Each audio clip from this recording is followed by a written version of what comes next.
राजा विक्रमादित्य के शासनकाल में एक किला अपनी खूबसूरती के साथ साथ अपनी खौफनाक कहानियों के लिए भी मशहूर था। इस किले की सुरक्षा एक खतरनाक राक्षस करता था, जिसका सिर इंसान का, शरीर शेर का और पूंछ बिच्छू जैसी थी।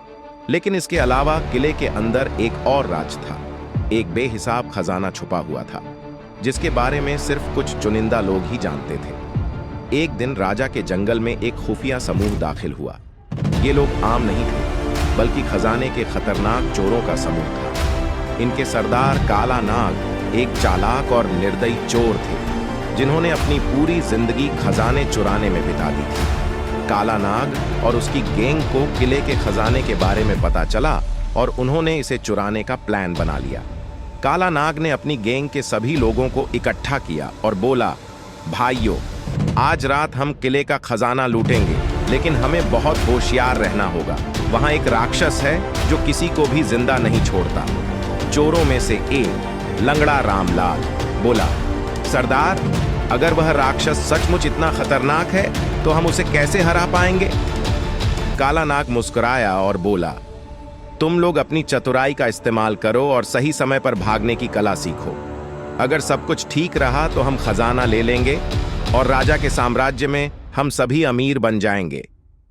इसी बीच राजकुमारी लीला को खजाने और राक्षस के बारे में जिज्ञासा हुई, इसलिए उसने अपने पिता से अनुमति लेकर जादूगर डंबलडोर के साथ किले की ओर रवाना होने का निर्णय लिया।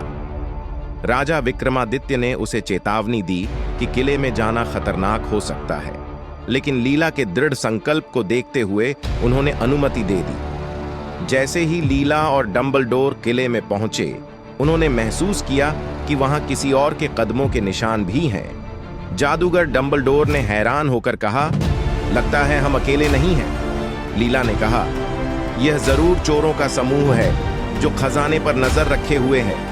हमें बहुत होशियार रहना होगा। किले के बड़े हॉल में पहुंचते ही चोरों का समूह, लीला, जादूगर डंबलडोर और राक्षस सभी आमने सामने आ गए।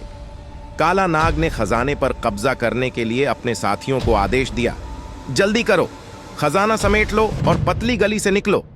लेकिन जैसे ही वे खजाने के पास पहुंचे, राक्षस ने दहाड़ते हुए कहा, किसी में हिम्मत है जो मेरे खजाने को छूने की कोशिश करे?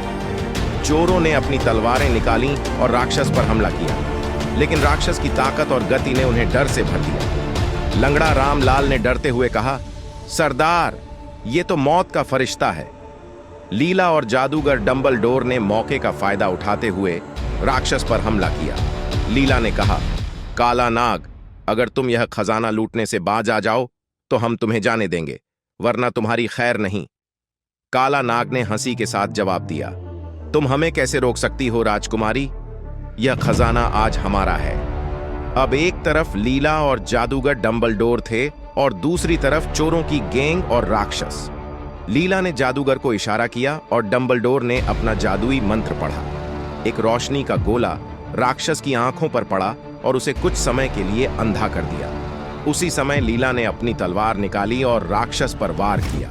काला नाग और उसकी गैंग लीला और डंबलडोर को देखकर घबराए, लेकिन काला नाग ने हार मानने से इनकार कर दिया और बोला, मैं तुम सबको खत्म करके ही यहां से जाऊंगा। लीला और राक्षस के बीच भयंकर युद्ध जारी रहा। आखिरकार जादूगर डंबलडोर ने अपने आखिरी मंत्र से राक्षस को जंजीरों में बांध दिया और लीला ने अपनी तलवार से उसे खत्म कर दिया। जैसे ही राक्षस समाप्त हुआ, किले में सभी ने राहत की सांस ली। काला नाग और उसकी गैंग को पकड़ लिया गया और राजा के दरबार में पेश किया गया। राजा विक्रमादित्य ने काला नाग से कहा, तुम्हारा लालच और चोरी की आदत तुम्हें तबाह कर गई और अब तुम्हें अपने किए की सजा मिलेगी। अगर आपको हमारा वीडियो पसंद आता है तो कृपया हमारे चैनल को सब्सक्राइब करें।